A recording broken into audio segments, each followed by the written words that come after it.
It seems to me that what we do is we go through every cycle of crisis then is followed by a cycle of attention to ethics, responsibility, corporate citizenship, etc. And we seem to be at each time reinventing the wheel, as opposed to going back and saying, what really are the key ways that business people, citizens, workers, investors should be thinking about the economic system.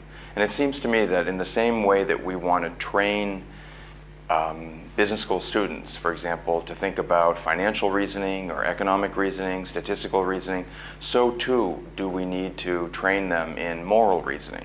But what does that mean?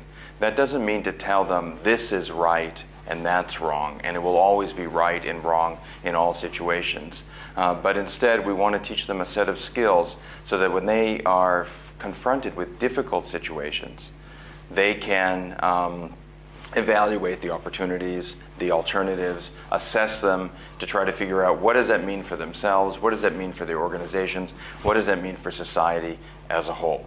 As you said, the traditional ethics, there's a long tradition of different ways that one thinks about those problems, whether contractualism or utilitarianism, etc. And what's so interesting is, while we have such well-educated business people in business schools in Europe and the United States, most business school students don't have that foundation.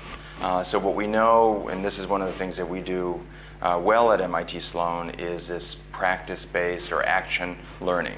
And what that's about is having students actually apply in the real world the kinds of frameworks that we're teaching them. Innovation is important, but it has to be coupled with a sense of the social purpose of business.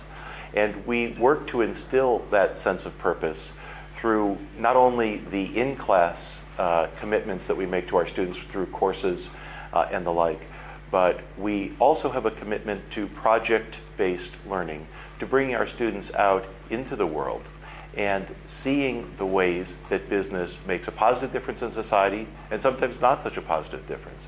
And our students come back from those experiences truly changed with respect to their understanding of the purpose of business. This crisis does not require fewer smart people to be working in areas like finance and governance.